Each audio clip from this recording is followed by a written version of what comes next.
और जो बार बार टिकैत जी भी कह रहे थे, अगर हम ये करके रहेंगे, फलाना करके रहेंगे, ढिगड़ा करके रहेंगे, हम ट्रैक्टर निकाल लेंगे, कोई बक्कल पार 1000 लोग सिंघू बॉर्डर पे इधर उधर बैठे हैं, पंचायत किसानों के बीच में शरारती तत्व घुस के वहाँ पे उकसाने का काम करते हैं। तो हमने भी एक प्योर किसान, हरियाणा के जो एक असली किसान है, प्योर किसान जो अन्नदाता देश का है, हमने भी एक महापंचायत बुला के अपनी बात रखने का प्रयास किया। लाल किले पर ध्वज फहराते हैं तो किसानों ने एक प्रण लिया कि ट्रैक्टर रैली होगी और 26 जनवरी को ही होगी। उसके बाद होता है क्या है, पुलिस प्रशासन उसको मनाही करता है, सरकार उनसे मनाही करती है कि आखिर कोई बड़ी दुर्घटना घट सकती है। इसके चलते किसान नहीं माने तो प्रशासन ने उनको मैप दिया, निर्धारित किया गया है आप इस पे जाइए। लेकिन होता क्या है, कहीं ना कहीं उनका अभी बयान आया कि पुलिस प्रशासन ने मैप के जरिए हमको नहीं जाने दिया, उल्टा जाने दिया, और किसान जो है लाल किले पर पहुंच करके धार्मिक ध्वज फहरा देते हैं। और कहीं ना कहीं पूरे देश में इसका रोष फैलता है कि वहाँ पर धार्मिक झंडा जो फहराया गया है, हमारे देश के झंडे का अपमान किया है। तो इसी के चलते जो पूरी जो घटना घटी है, तो हम महामंत्री पानीपत जो हरियाणा से है, उनसे मिलने के लिए आए हैं। आखिर में उसके बारे में क्या सोचते हैं उसके बारे में जो ये घटना घटी है। आखिर कुछ टाइम पहले जो है कैमला गांव में हरियाणा में मुख्यमंत्री की महापंचायत का आयोजन किया गया था, वो अभी विफल रही। उस पंचायत में भी जो है किसानों ने कहीं ना कहीं विफल करने में सफल रहे और वहां पर पंचायत नहीं हो पाई। हमारे साथ जिला महामंत्री कृष्ण छोकर मौजूद है, हम उनसे बातें करेंगे आखिर वे इस मामले के बारे में क्या जानते हैं। कुछ बड़े सवाल रहेंगे और कुछ मैं वहाँ पर मिला भी था, राकेश टिकैत जी का भी इंटरव्यू हुआ था, और जो वहाँ पर जो अधिक लोग वहाँ पर मौजूद है, जीरो ग्राउंड से भी हमें इंटरव्यू उठाए थे, तो हम बात करेंगे आज उससे जुड़ी बातें। तब तक के लिए आप हम इनसे कमेंट में भी बातें कर सकते हैं, क्योंकि आंदोलन जो हुआ 2 महीने से जो चल रहा था, इसके बारे में आपने विस्तार से जानना चाहा। मैं आपको बता देना चाहता हूं, जैसे हमारे मुख्यमंत्री जी के एक पंचायत के रूप में, जैसे हमारे किसान भाई कुछ लोग और उनके साथ शरारती तत्व मिलके 2 महीने से सिंघू बॉर्डर पे बैठे हुए थे, ऐसे ही हमने भारतीय जनता पार्टी ने एक निर्णय लिया, भाई अपनी बात कहने का सबको हक है। हमारे मुख्यमंत्री जी ने हमारे प्रदेश अध्यक्ष श्री ओम प्रकाश धनखड़ जी ने और पूरी भारतीय जनता पार्टी से विचार करके और सेंटर से विचार करके हमने एक पंचायत का निर्णय रखा है। वो पंचायत हमने महापंचायत के रूप में कैमला गांव में रखी, माननीय अरविंदर कल्याण विधायक जी के विधानसभा में रखी। और जैसे हमारे किसान भाई बॉर्डर पे थे या कुछ उनके साथ शरारती तत्व भी कुछ बैठे थे, हमने भी एक विचार करा भी वहाँ पे पंचायत करेंगे, तो उसमें अनुमति मिली। वहाँ पे पूरी व्यवस्था, आप भी एनडी हरियाणा भी वहाँ पे पहुँचा हुआ था और आप लोगों ने भी सब देखा हुआ है भी अपनी बात रखने का सबको अधिकार है, लोकतंत्र है। लोकतंत्र में ऐसे ही हमारे मुख्यमंत्री जी को वहाँ एक किसान महासम्मेलन का आयोजन किया गया, वो शांतिपूर्वक चला हुआ था और कम से कम 7-8 हज़ार लोगों की वहाँ भीड़ थी। जो हमारे मुख्यमंत्री जी आने वाले थे, किसी कारण से वो नहीं आ पाए और इन आंदोलनकारियों ने, कुछ षड्यंत्रकारियों ने किसानों के बीच में घुस के उस हमारे मुख्यमंत्री जी के जो हेलीपैड था उसको पाट दिया गया। उनके नाम भी चिन्हित कर लिए गए थे और कुछ लोगों ने उनको उतरने नहीं दिया।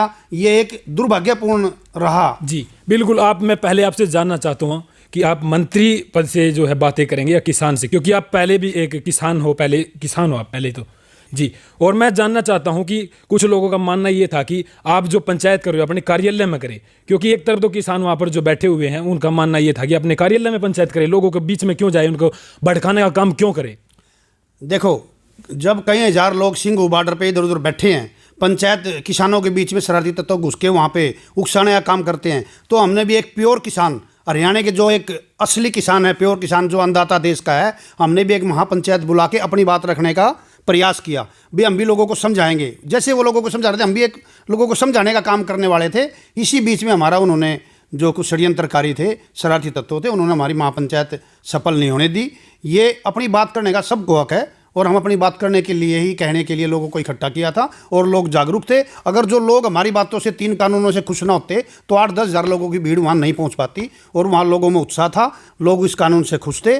और उसके बाद भी हमारे कृषि मंत्री नरेंद्र तोमर जी ने भी ये बोला था भी 1.5-2 साल का हम समय देते हैं, बातचीत के जरिए आप निकाल सकते हैं, आप कमेटी बना के आप उसको जैसे आप चाहोगे वैसे हो जाएगा। उसके बाद भी किसानों के आंदोलन को बीच दरकिनार करते हुए इन लोगों ने षड्यंत्र रच के इसको भी सिरे नहीं चढ़ने दिया। और लगभग 11 हमारी मीटिंगें हुई हैं नरेंद्र तोमर जी के साथ, हमारे कृषि मंत्री जी भारत के, मान ले उनके सामने ये प्रयास किया गया भी इनका किसानों के हक का जो है उनको बात माननी जाए, लेकिन उनको भी सिरे चढ़ने नहीं दिया। जी बिल्कुल। उसके बाद जो है 62 दिन तक आंदोलन संपूर्ण तरह से अच्छी तरह से चलता रहा, लेकिन कुछ मानना है कि लोगों का कि बीजेपी ने कई षड्यंत्र रचे इस आंदोलन को विफल करने के लिए, क्योंकि 62 दिन से ये आंदोलन शांतिपूर्वक चल रहा था। लेकिन जब 26 जनवरी आई तो बीजेपी, और जो आप जानते हैं सिद्धू क्या होता है, दीप सिद्धू वहाँ पर ध्वज लहरा देता है। ध्वज लहराने का उसका मेन मकसद था या नहीं, कुछ लोगों का ये मानना है कि वो बीजेपी पार्टी से जुड़ा है। जो सन्नी देओल जो एक्टर है वो एमपी है पंजाब से, उसके साथ जो उसका जुड़ाव था और उसकी फ़ोटो वायरल भी है। तो उसने वहाँ पर ध्वज फहरा करके लोगों में हिंसा पैदा की, आक्रोश पैदा किया। उसके चलते हरियाणा के कुछ बादरगढ़ से लोग वहाँ पर पहुँचे और आंदोलनकारियों का विरोध किया। सही किया या गलत किया ये इसके बारे में ये बताएंगे, क्योंकि आंदोलन जो है अभी बहुत ही वहाँ पर पुलिस तैनात की गई। तो जी इसके बारे में क्या कहना चाहते हैं? लोग वहाँ से लौट रहे थे, क्या सच में ये षड्यंत्र था बीजेपी का? देखिए, भारतीय जनता पार्टी कभी षड्यंत्र नहीं करती, सबको साथ, सबका विकास करके और सबको साथ लेके चलने का काम करती है।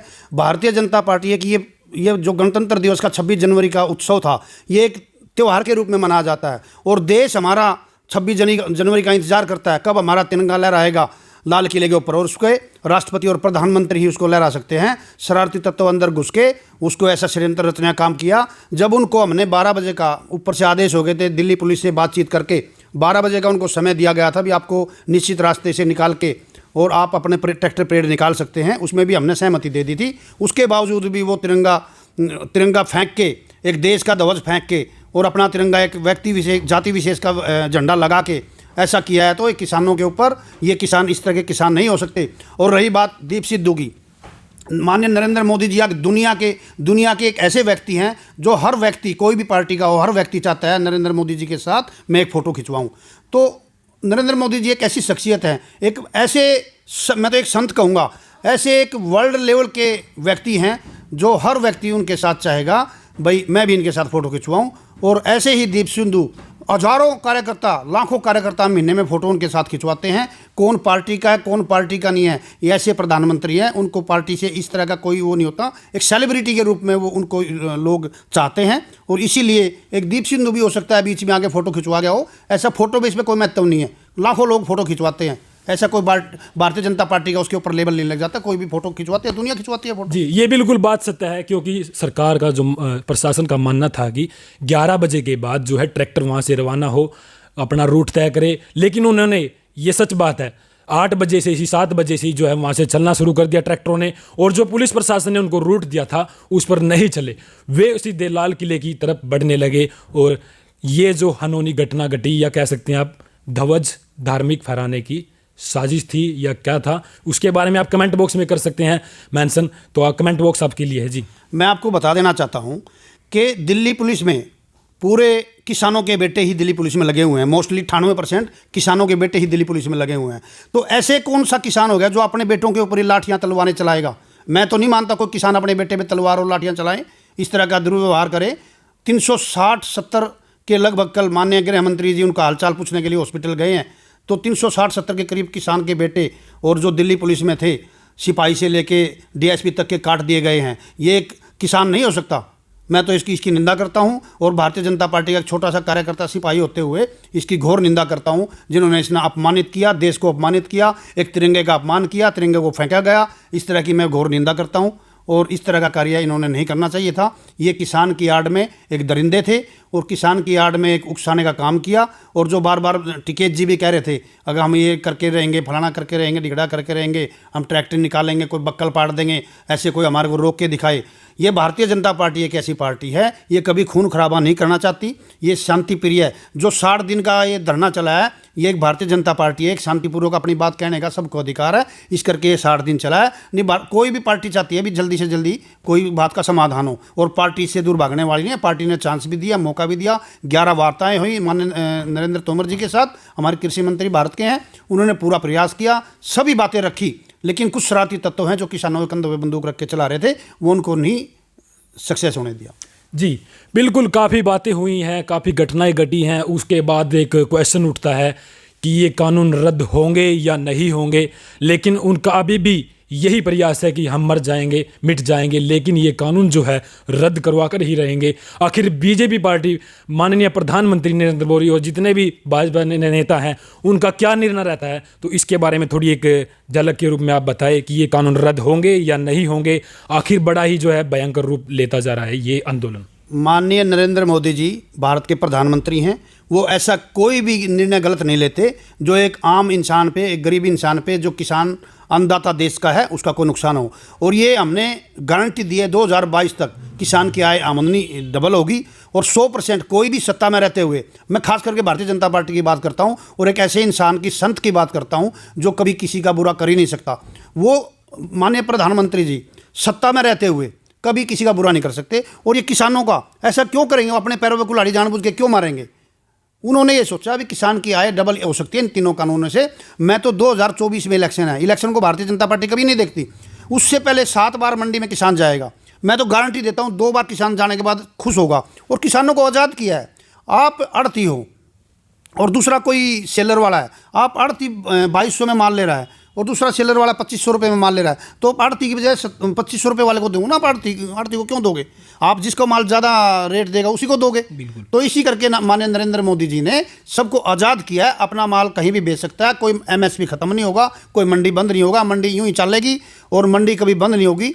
और मैं तो ये कांग्रेस वालों को कहना चाहता हूँ कि मंडी के सामने से घूंघट निकाल के निकलें, क्योंकि मंडियों में माल अब भी खूब जाएगा। और आप देख लेना भी, अपने गेहूँ आएंगे, गेहूँ भी खूब मंडी में जाएंगे, आड़ती खूब खरीदेंगे। और जो बाहर से ओपन किया, बाहर से इधर उधर कहीं एक स्थान से दूसरे स्थान में माल जाता था, वो ऐसे ही जाएगा, कोई रोक टोक नहीं होगी। किसी पुलिस प्रशासन का, किसी कर्मचारी का, कोई गवर्नमेंट कर्मचारी का, पदाधिकारी का कोई मिसयूज नहीं होगा। और सभी अपना जिन्नस किसान आज़ाद किए हैं। आज़ादी की ही एक वो किया, प्रयास किया भारतीय जनता पार्टी ने। जी धन्यवाद मिलने के लिए, टाइम देने के लिए। और हमारे साथ थे जिला महामंत्री पानीपत से ये हैं, तो धन्यवाद।